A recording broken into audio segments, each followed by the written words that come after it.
됩니다. 특별히 구약에 전혀 상관없어 보이던 이야기들이 점점 다 예수와 연결된다는 사실을 느끼고 발견하게 됩니다. 이 시편 45편의 저자 역시 성령의 영감 속에서 장차 오실 메시아 그리스도 예수를 예언하고 있는 것입니다. 이 시편 저자가 그것을 알았는지 몰랐는지, 의식하고 있었는지 못 의식했는지는 우리가 알기 어려우나, 그러나 하나님께서는 이 저자가 쓴 시편을 바로 장차 오실 그리스도 예수를 예언하고 묘사하는 데 사용하고 계신다는 것입니다. 오늘 본문이 묘사하는 왕, 거기에 나오는 것처럼 바로 예수님은 왕이셨습니다. 그런데 이 지상에서 사시는 동안은 그에게서 왕의 풍모를 읽어내는 자가 아무도 없었습니다. 왜냐하면 예수님께서는 이 땅에서 사시는 동안 철저히 온유했기 때문입니다. 바리새인들에게 무시당할 때도, 헤롯이나 빌라도에게 경멸을 당할 때도, 또 당대의 힘의 본산이었던 대제사장이나 로마에 의해서 처형당할 때도 그는 온유함을 잃지 않았습니다. 그러나 실제로 온유함을 유지한다는 것은 대단히 어려운 일입니다. 왜냐하면 온유한 사람은 이 잔혹한 현실 속에서 짓밟히기 쉽기 때문입니다. 무시당하기 쉽고 외면당하기 쉽기 때문입니다. 예수님께서는 공공연하게 무시당하고 부정당하고 의심받고 비난받을 때 사실상 매우 외로웠을 것입니다. 그리고 실제로 가난하고 초라한 자신의 현실적 모습에 서글픔도 많이 느꼈을 것입니다. 그때가 가장 큰 위기였다고 할 수 있습니다. 광야에서 40일간 금식하고 음식물이 가장 절실히 필요할 그때에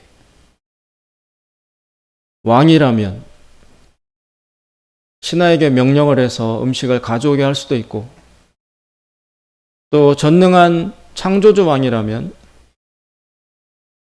돌을 명령하여 빵으로 만들어서 먹어버릴 수도 있는 권능을 가지고 있었습니다. 그 점을 정확하게 포착한 마귀가 찾아와서 너가 왕이라면, 너가 하나님의 아들이 맞다면 너의 능력을 사용해서 너의 배고픔을 충족시켜라. 그것은 쉬운 일이 아니냐라고 유혹을 했습니다.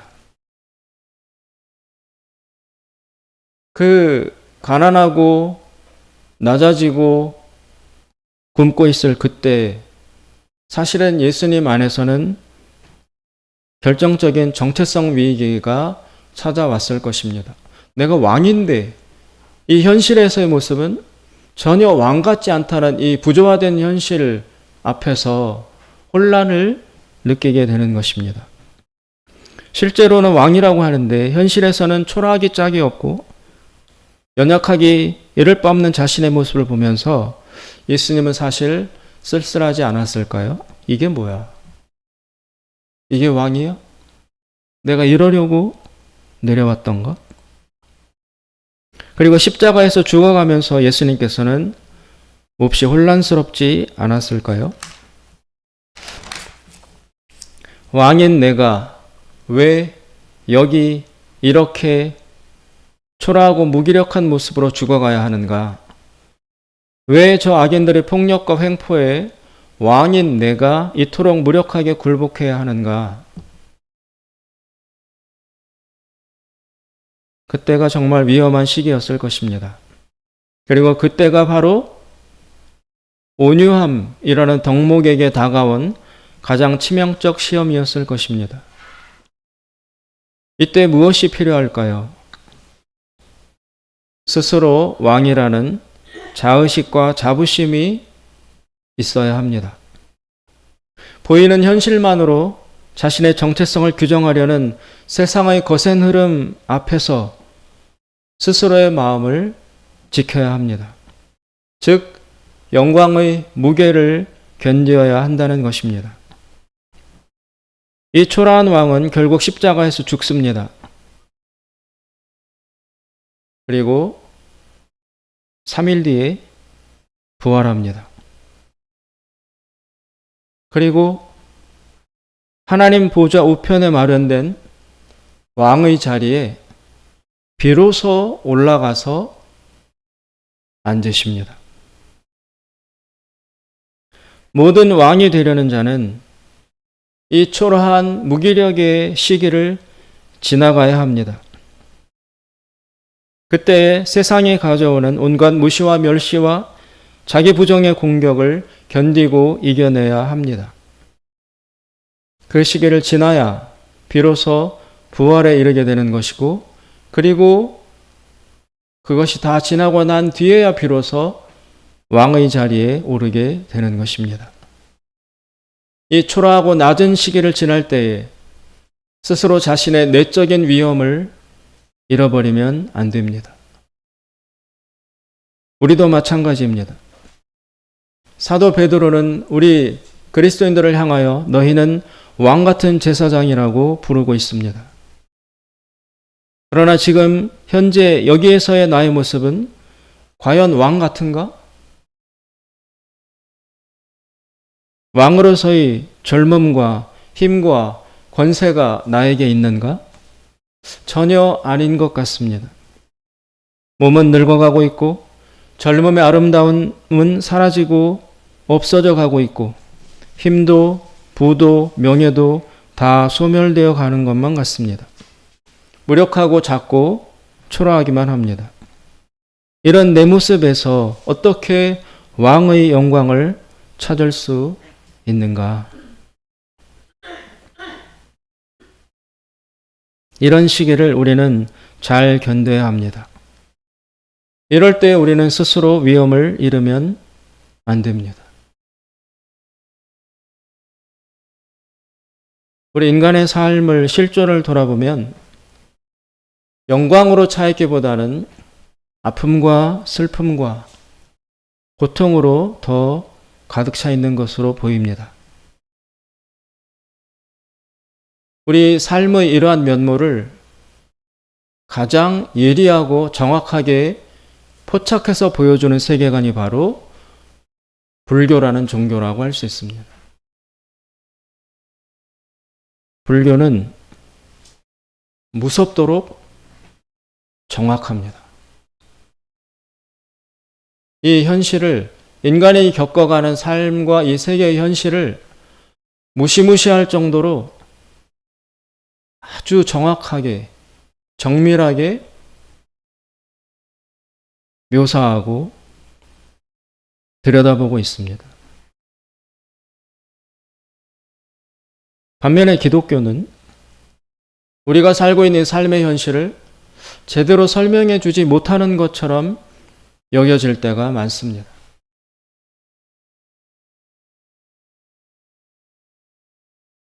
그래서 우리는 아마도 본성적으로, 그리고 동양적 세계관에 익숙한 우리들의 정서는 불교의 설명이 더 친근하게 다가올 수도 있습니다. 그럼 불교와 우리 기독교의 사이에서의 큰 차이는 무엇일까요? 우리 기독교에서는 하나님의 말씀은 인간의 현실, 처지를 이렇게 설명하고 있습니다. 인간은 원나무에서 부러져 나온 가지와 같다는 것입니다.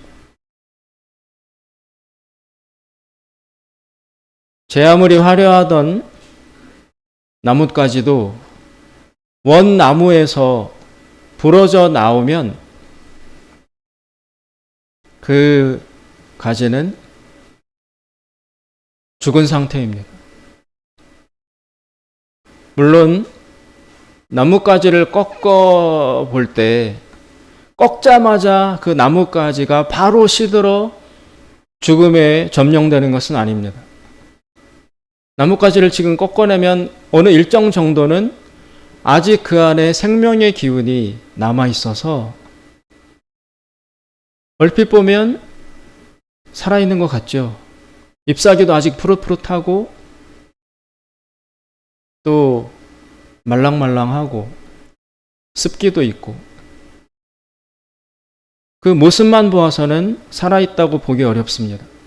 그러나 시간이 흐르면 원나무에서 분리된 나뭇가지는 1%의 예외도 없이 다 마르고 빛을 잃고 그 죽음의 상태가 드러나게 되어 있습니다. 인간은 왜 태어나서 병들어야 하고 원치 않음에도 불구하고 젊음은 사라지고 늙어야만 할까요? 우리가 바로 생명의 근원인 나무에서 떨어져 나온, 부러져 나온, 뜯겨져 나온 그 가지와 같기 때문입니다. 인간은 나무이신 하나님에게 붙어 있을 때, 그리고 그 하나님의 나무로부터 수액과 영양분을 원활히 공급받을 때 비로소 인간으로서의 본질을, 생명을 유지할 수 있습니다. 그런데 불행하게도 모든 인간은 그 나무가 되시는 하나님으로부터 부러지거나 뜯겨져 나와서 던져진 그런 상태입니다. 그래서 아기로 태어나서 청소년이 되고 청년이 되고 장년이 되어갈 때 푸릇푸릇하죠.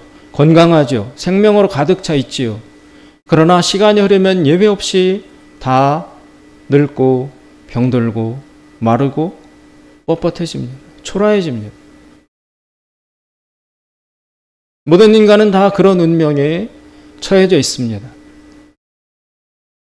바로 그런 나무의 신 하나님으로부터 떨어져 나와 있는 인간의 죽은 상태, 그리고 점진적으로 죽음에 의해 점령되어 가는 그 상태, 그것을 일컬어서 성경은 인간은 죄인이다 라고 표현하고 있는 것입니다. 이때의 죄라는 것은 도덕적인, 윤리적인 범죄를 지었다라는 그런 죄인이라기보다는 본질에서 벗어난 비정상인 상태, 창조주 하나님에게 붙어서 그 하나님과 관계를 맺으며 살아가야 될 나무된 자가 스스로 나무에게서, 하나님에게서 떨어져 나온 상태이기 때문에 생명을 공급받을 데가 없어요. 그래서 부러진 나뭇가지가 처음에는 아직 살아있는 것 같고 잎사귀도 푸르르고 심지어 부러져 있는 상태임에도 불구하고 거기에서 꽃도 필 수도 있지만 그것은 아직 남아있는 생명의 잔여 기운 때문에 살아있는 것처럼 보일 뿐이지 시간이 지나면 여지없이 생명으로부터 분리되어 있기 때문에 마르고 비틀러지고 메말라 갈 수밖에 없는 것처럼 죽었으나 아직 죽어있지 않은 것처럼 보이는 그 겉으로의 상태, 그것은 다 사라지고 죽어있는 상태의 본질이 다 드러난 것처럼 인간의 삶도 어릴 때 태어날 때는 생명으로 가득 차 있는 것처럼 보이지만 시간이 지남에 따라 생명의 근원이신 하나님께서 분리된 상태에서 나타날 수밖에 없는 생명의 떠나감, 죽음이 지배하는 것이 우리 삶의 인생 과정을 통해서 드러나게 된다는 것입니다. 나뭇가지가 말라가듯이 우리라는 존재도 말라가는 것이죠.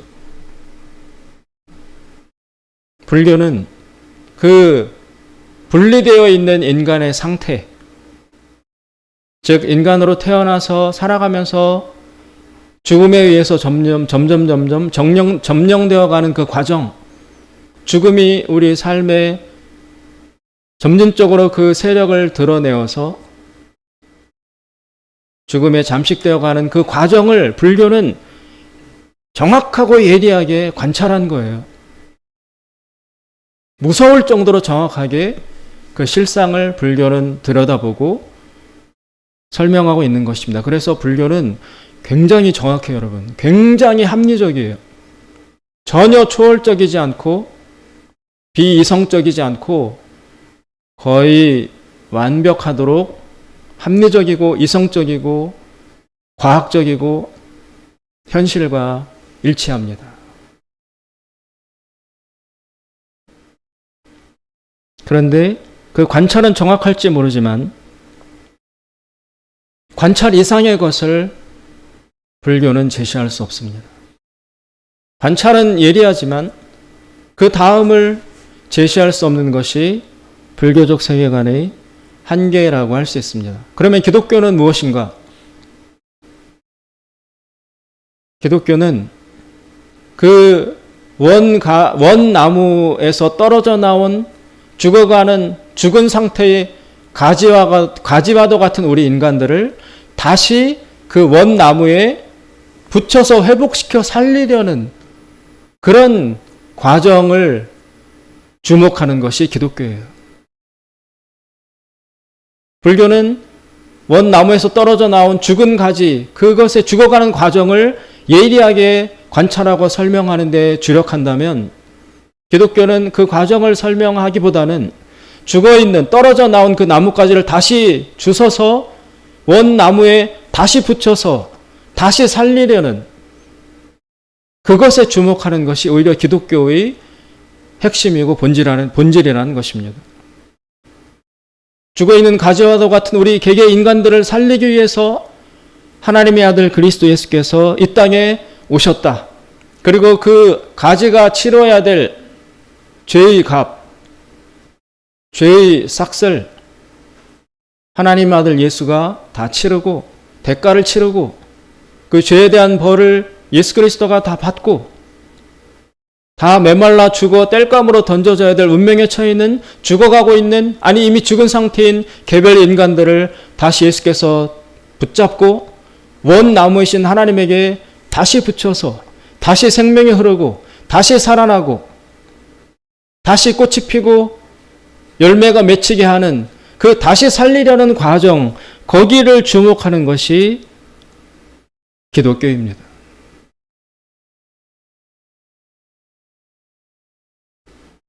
우리는 지금 그 떨어져 나온 가지가 겪는 시기를 우리는 걸어가고 있습니다.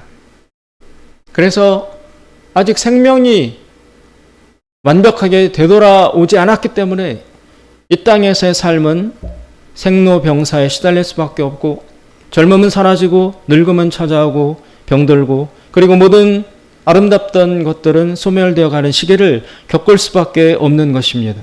그러나 하나님께서는 우리를 무엇라고 부르시냐면 너희들 모두가 왕 같은 하나님의 자녀다라고 호칭하고 계십니다.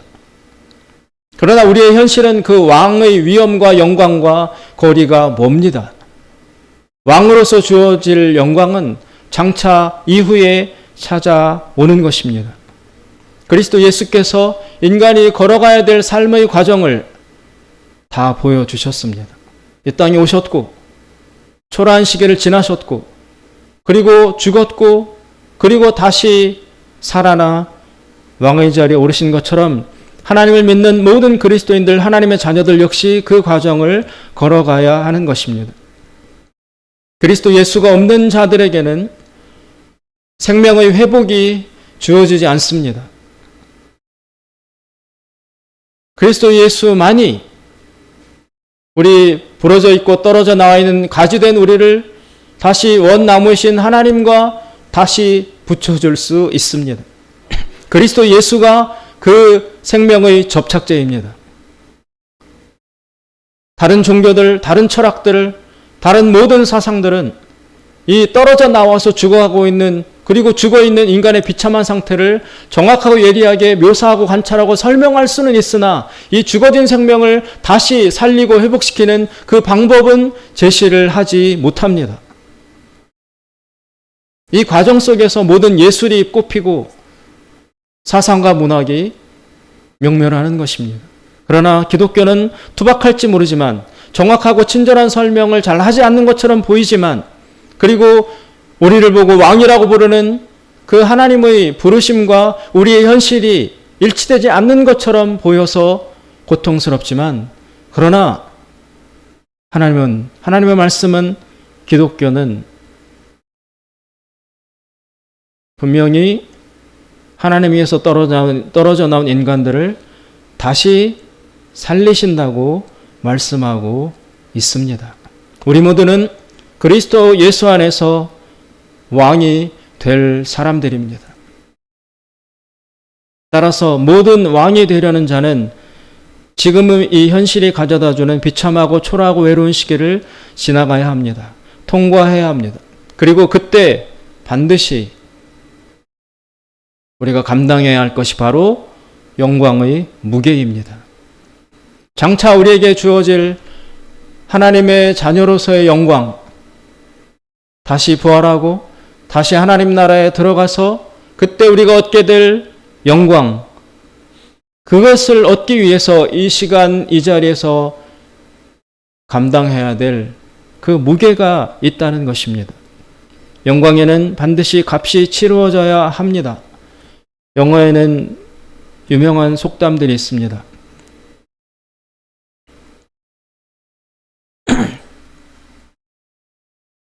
No pain, no gain. 고통이 없이는 얻어지는 것이 없다. No cross, no crown.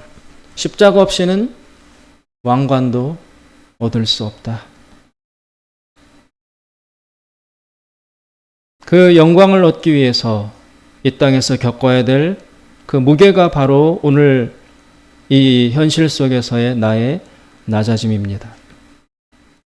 이런 모든 것을 고려해 볼 때 우리의 삶은 여기 이 땅에서만 결코 끝나는 것이 아니라는 사실이 자명해집니다.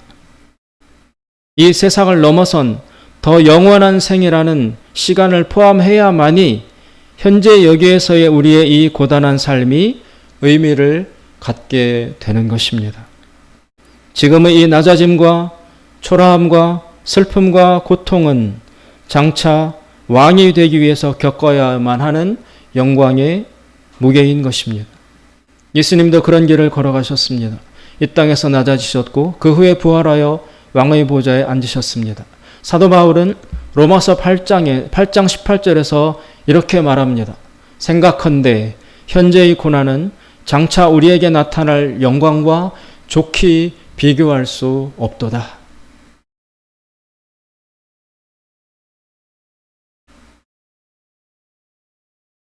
지금 살아가고 있는 이 현실이 주는 이 고단하고 혼란스러운 시련 앞에서 우리에게 주어질 이 영광의 무게를 생각하면서 오늘도 우리 자신의 위엄과 그리고 온유함을 잃지 않는 우리 모두가 되기를 주님의 이름으로 기원드립니다. 기도하겠습니다. 자비로우신 하나님 아버지, 보이는 모습으로 보이는 것으로만 우리 자신을 판단하지 않게 하여 주시옵소서. 또 보이는 것으로만 능력으로만 다른 사람을 평가하지 않게 하여 주시옵소서. 그리스도 예수가 아니라면 우리 모두 무가치한 사람이요 그리고 죽을 수밖에 없고 지옥에 갈 수밖에 없는 죄인입니다. 나는 포도나무요 너희는 가지니 너희가 나를 떠나서는 아무것도 할 수 없다고 말씀하신 그리스도 예수의 그 비유가 오늘 우리에게 그대로 적용되어 나는 나의 죄로 말미암아 나의 교만으로 인하여 하나님을 거부하고 나무 대신 하나님에게서 떨어져 나온 죄인이오니 그리스도 예수의 오직 그 보혈만이 나를 다시 나무 대신 하나님에게 붙여줄 수 있다는 이 사실, 이 구원의 진리를 다시 붙들게 하셔서 주여 그리스도 예수의 뒤를 따라 우리가 장차 하나님의 자녀의 왕들의 자리에 오르기까지 이 땅에서 겪어야만 하는 많은 낮아짐과 고통과 시련 속에서도 위엄과 온유함을 잃지 않도록 지키고 보호하여 주시옵소서. 예수님의 이름으로 기도드리옵나이다. 아멘. 다 같이